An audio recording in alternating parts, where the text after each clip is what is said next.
Hi again, everyone. My name is Nick Basket. I'm the editor-in-chief over at bartalks.net, which is an online resource for the coffee and cocoa industry. This week, I want to talk about coffee naturals, natural processed coffee, which is it's becoming kind of a favorite coffee of mine. And there's a lot of misunderstanding about what this is and what the benefits are. So I'm going to just do a little bit of a chat about that. I didn't do an episode last week, and I apologize about that. It's been a really crazy time.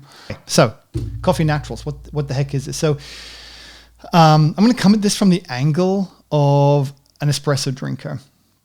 So, as you know, the channel is really all about espresso equipment, making espresso, enjoying espresso, drinking the espresso, living that life, the espresso life. I should have a t-shirt that says that. And so I'm going to talk a little bit, though, about the processing that goes into it, because to understand why it's different and why a lot of roasters stay away from it, I think is going to be an interesting topic. So where do I start? I think I should start by saying there is not a single way of processing. There's not even a single way of natural processing. And there's other. In fact, we should actually start by saying it's not only called natural processing, it's also referred to as dry processing. So you've got dry processing, wet processing, or natural processing and washed. It's the same thing. So washed and wet, natural and dry. There's nothing particularly natural about dry processing. It's probably just the way, well, not probably, it was just the way that it was originally done. But there are drawbacks to it. I'm going to touch upon those drawbacks because some of those will feed into the roasters and why some roasters stay away from it. So there's the first differentiation is that you've got these different processing methods. And now some of you will be going, so, well, hold on a second, Nick, what about, honey processed and, all these other new esoteric types of processing methods that are coming around? Well, actually, honey processing is kind of a bridge between the two. Maybe talk about that another time. And the esoteric fermentation methods, I've got an article. There's an article by a fellow called Dr. Stephen Schwartz on our website, which talks about some of these fermentation methods. It's pretty interesting. I might get into that another time, but there's quite a bit of controversy around that as well. So that's the first thing. The second thing, here's an interesting stat for you. Kick it off with a good stat, Nick. That's the way to win the audience. So the good stat for you is that most of you, if you're coffee drinkers, specialty coffee drinkers, I am going to think that the majority of coffee is processed wet, that is washed, because when you go to your roaster, when you go and you look in the market, you're looking to buy some coffee, the majority of what you see is washed coffee. But that is so far from the truth. The truth of the matter is something like, and I'm going to try and quote a statistic, which I pulled, and I'll give a credit here to Barista Hustle, which is a absolutely fabulous online learning resource. Not sponsored by them. I've been paying for their subscription for, I'd say, a couple of years, and I really enjoyed their content. It's very, very, very scientific and very in depth from those guys. But I think I pulled a statistic from them, which said that they had talked to Ecoms. Ecoms is a really big coffee trader, probably the biggest in Brazil, probably. And Brazil supplies about a third of the world's coffee, period. So these guys should know what they're talking about, is what I'm trying to say. Anyway, so Ecom, I think in 2019, possibly, something around there,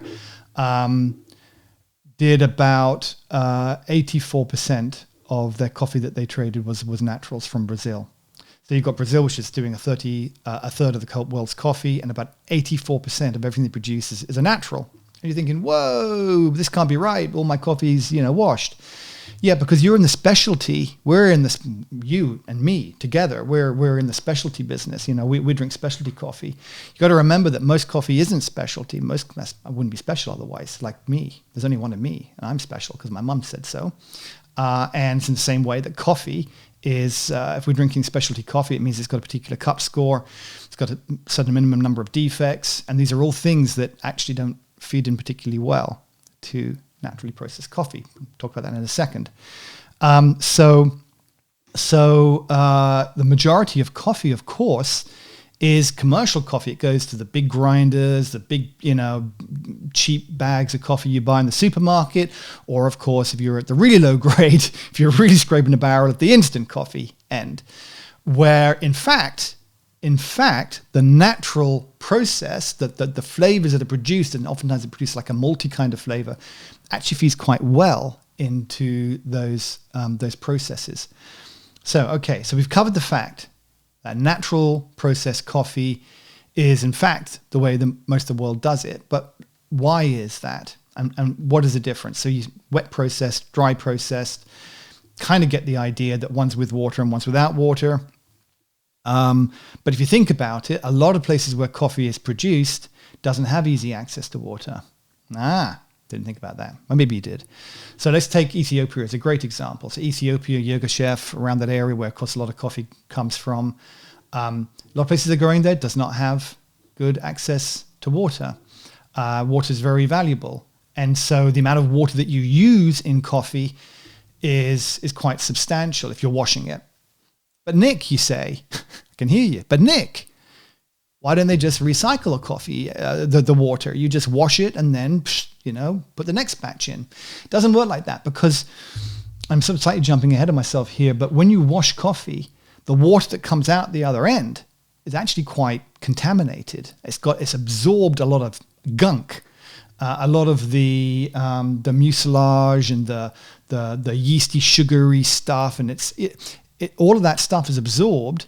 And of course, all the chaff and everything else that goes in there if you're floating the beans, all that stuff is absorbed, has to be processed to get the water into a state where it can be reused. If you don't, and you push that water back and you wash your next set of beans with it, you're going to start tainting those beans. They'll absorb some of that nastiness back into them. And even then you think, you just, throw the water away, use it, whatever, water your plants with it. But again, you can't, because it soaks into, this is actually quite an environmental consideration for a lot of farmers, is that when you're washing coffee, the environmental issue of that water, how that water is processed and dealt with, is a big issue. I have actually jumped ahead of myself, and I do apologize, because I'm going to go back and talking about what the process actually looks like in a second. But I may as well continue on. I've started. I'm going to keep going with this. So when you've got rid of all that, when you've got that water, if you just throw it into the ground, typically your washing stations, which is what they're called, where they're processing the coffee wet this way, they're often near villages and things, where you'll be using the same water source as a village. And water doesn't disappear. It doesn't just evaporate. It sinks into the earth. It gets into the water table. That will then go down to the village, who will come along with big clubs and beat the crap out of you because you've just contaminated their water supply. So it's a complex issue. And of course, there's a cost in terms of trying to recycle it and everything else. And you're generally not talking about big companies doing this, right? So the majority of coffee comes from small coffee farms, not from big places. It comes from small coffee farms, which have limited resources and so forth. So you see there's a challenge with this wet processing. But why wet process in the first place? We should probably, wet processing is another conversation. We're talking about naturals, but I'm going to just say one more thing about wet processing, because this leads into the whole coffee roasters, why roasters use it and so on. Is because, for a couple of reasons. But the first is that there's one of the first steps in your sort of coffee processing cycle is to separate different grades, but sort of different beans. So when you're picking your cherries, you're picking your coffee, you're hopefully picking ones of a reasonably similar ripeness. I say reasonably similar. I'm going to go off on a rabbit hole again, talking about those pictures you see with the hands and the coffee and they're all red. That's not actually what you want. You don't want them to be uniform, because you get a very flat cup. You want to have a little bit of variety in there, but you don't want to have black cherries in there, which have been over-ripened and are now fermenting. You don't want to have underripe things in there. And so one of the quickest ways, you pick them, you should have a good picker, a good picking team. Typically you'll have 6 to 8 people picking, 1 hectare, something like that. And so you want to have good pickers, but inevitably you're going through the bush and you're pulling them off, and you're going to get a mixture in there. When you put them in the water, what happens is some will go to the bottom, some will float. And that's a great way of separating. And also the stones and things will go to the bottom. So the ones that go to the bottom tend to have a higher moisture content, and they'll dry at a different rate. So you've got to treat them differently. So you want to separate them out. So so that's one reason. Putting them into a water tank is a very quick way of separating your coffee cherries. So and actually some dry processed places will still do that. If they've got a little bit of water access, they'll still do that one process. But let's say you don't. The first thing that'll happen is, or the difference between wet and dry processing is the water, not just that first step, but then later on how the water is used to wash the mucilage off, which is, we should actually talk about what's inside a coffee bean.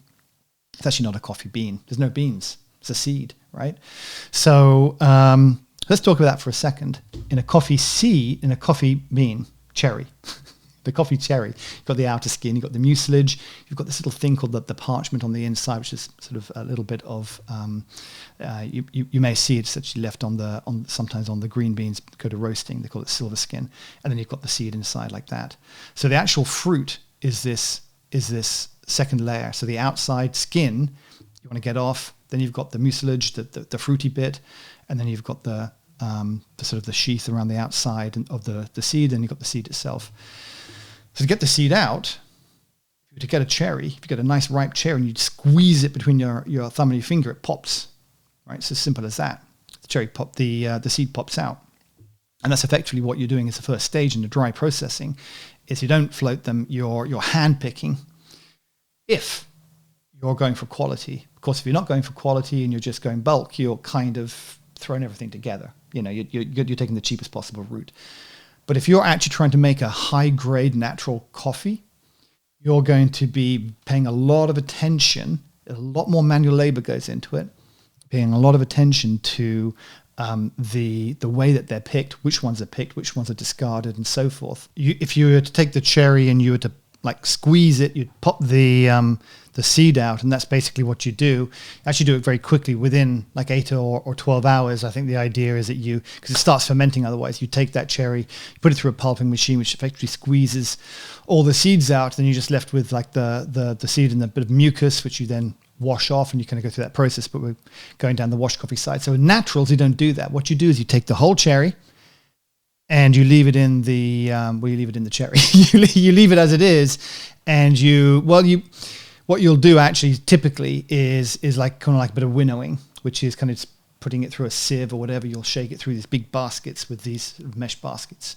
and you're trying to get little stones and sticks and other things that you might have gathered in there. You try and take those out, and then you'll probably go through a bit of a hand picking process again, trying to get just the best ones. This is again assuming that you're trying to make a specialty coffee with this natural.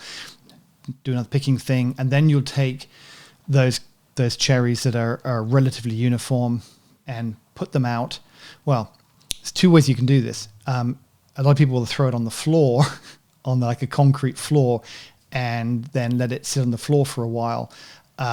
Typically for a day or so, and then maybe move them to what's called a raised coffee bed or an Indian bed, which you've probably seen maybe pictures of, these long kind of tables off the ground, where they're made out of a mesh, and so air can circulate all the way through it, because the drying process is really important.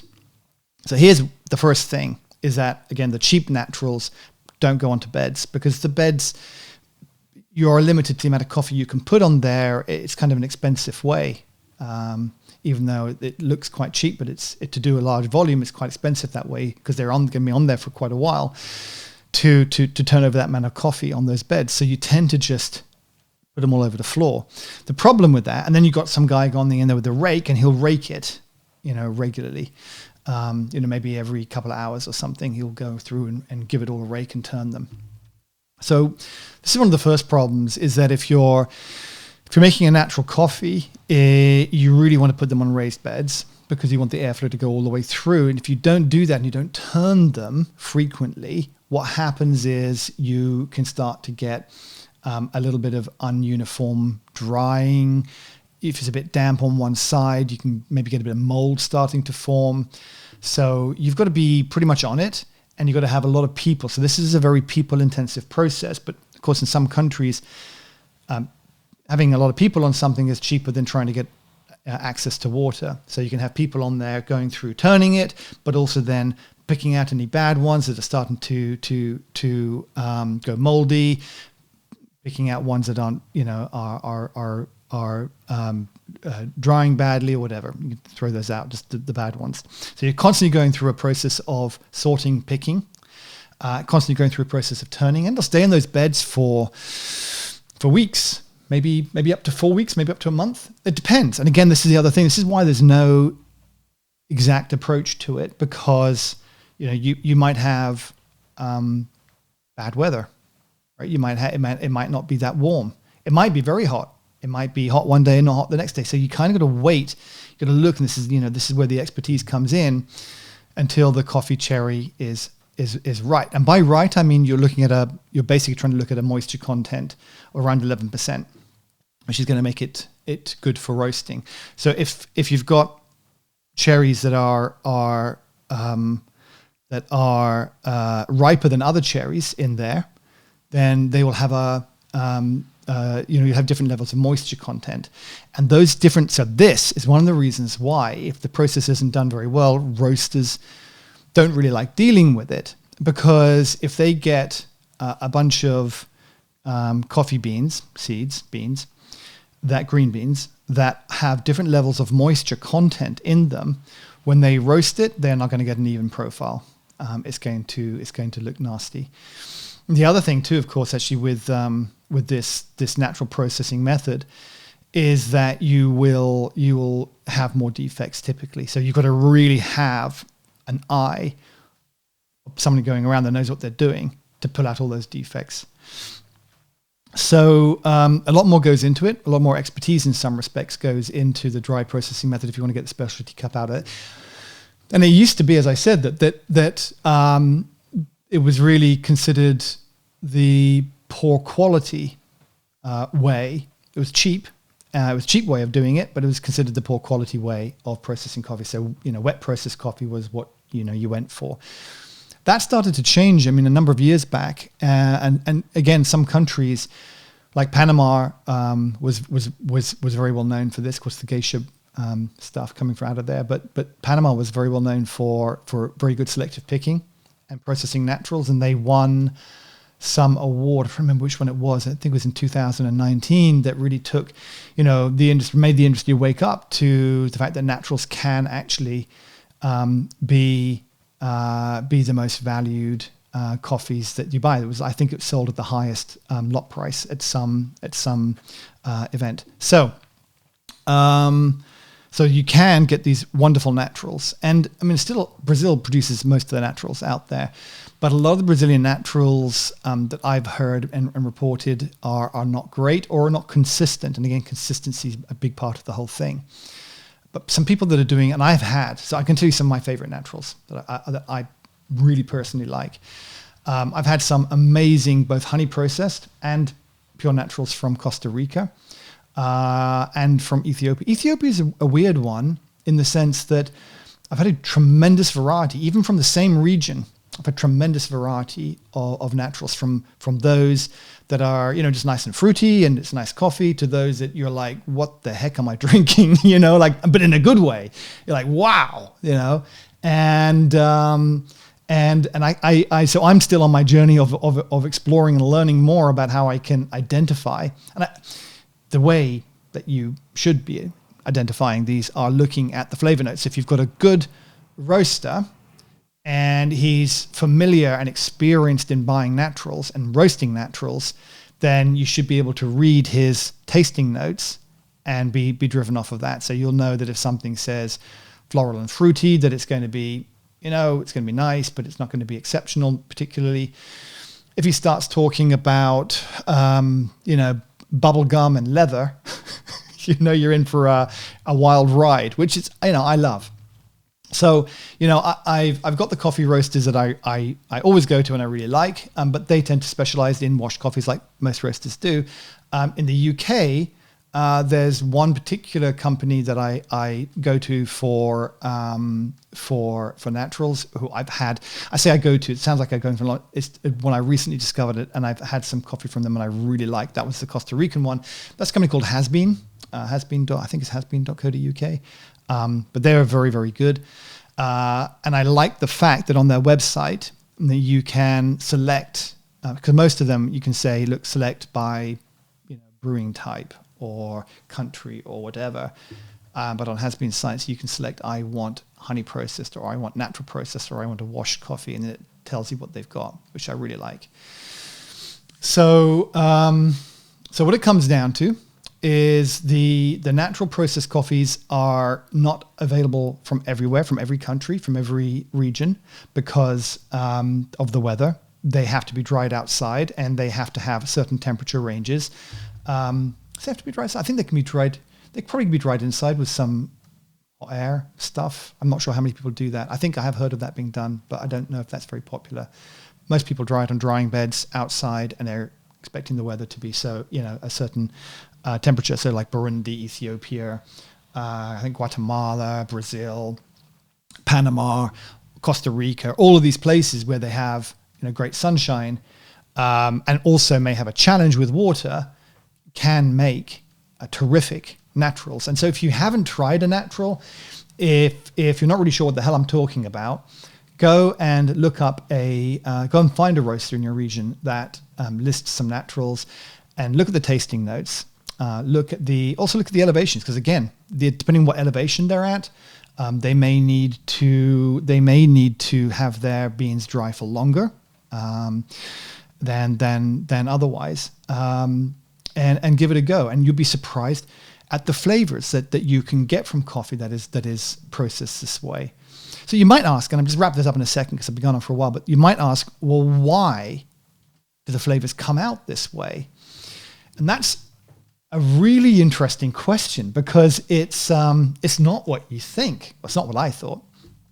So the first thing I thought was that this fermentation that goes on inside the cherry is imparting more sweetness somehow, because it is sweeter. There's less acidity in a naturally processed coffee.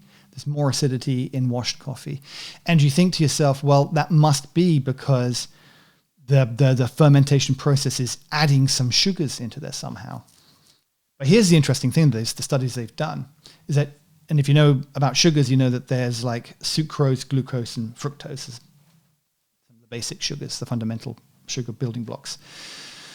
And so the glucose levels between washed and natural coffees are pretty much, I think they're pretty much the same. What they found was on the the natural coffees, the fructose and glucose levels were higher. But here's the other interesting point, was that it didn't start out any different.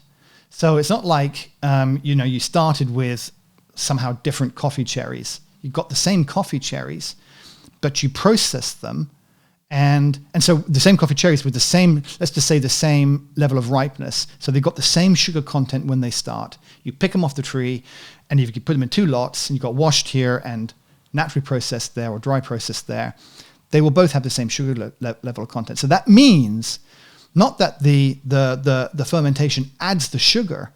What actually happens is the washing process takes away some of the sugar. So when the fermentation process, what's actually happening is the bacteria in the mucilage is eating that mucilage, which is why when you finish the processing, your cherries are dry. The only thing that you need to do to get them ready to be roasted effectively is to hull them. So you put them through a simple hulling machine, which just kind of like adds a bunch of friction and stuff to it, shakes them up, adds some friction, and the husks come off, the shells come off. And they do that because the fermentation has sort of eaten away, so that the sort of the yeast and the bacteria eats away at the fruit inside, and effectively, then it can be shelled quite simply. Whereas if you pick a cherry and you want to wet process it, you've got all the guck inside that you need to strip off when you're washing it off, and that washing process takes away some of the sugars. So by using the the bacteria to eat away, you're retaining more of the fructose and the glucose in the coffee seed. And I suppose there's one other potential benefit of which isn't to us, but it's to the processing plant or the farmers of processing dry, is if you've heard of something called Cascara. What is Cascara? Cascara is the shell, the dried shell of the coffee, and it's used in a lot of places to make tea. I believe it's not necessarily legal in the UK. It has a kind of a certain properties. I suppose it has some health properties, but I think it's not sort of past those. They kind of no one's necessarily tried, I think, particularly to get it through sort of the approval process for the Food Administration people in Europe. But anyway, Cascara is these dried shells, these husks. So when you do the hulling process with dry processed coffees, you're left with these husks, which go on to make this very interesting tea called Cascara tea, which you don't get if you're wet processing. You just got a bunch of stuff you throw away. So that's kind of the process. But the interesting point for us as espresso drinkers is that we can tap into different regions of like Ethiopia and Burundi, who are making these sort of amazing naturally processed coffees, where we can get a flavor from that coffee that you wouldn't otherwise get from a wet process. So it expands the horizons of what is possible in terms of flavor that we can derive from coffee. And it may well be that you don't like that flavor, but it's there. I mean, it means that there's choice and options available to you. You'll typically see that a washed coffee is called cleaner. And so again, roasters really like the washed coffee because you can get a coffee profile or a taste profile, flavor profile that is considered, what most people consider to be coffee, and has a very consistent and nice, I'm going to call it clean flavor. Explain clean because sometimes the naturals, the way that they're processed, again, if they're processed quite cheaply, if they're left on the floor, they're not turned properly, they're not aired properly, and you get a whole bunch of maybe Quakers and defective beans in there and whatever, then what you end up with are tasting notes that it can be actually pretty bad if you're just drinking the coffee. If you're doing a cupping session and you're drinking it that way, the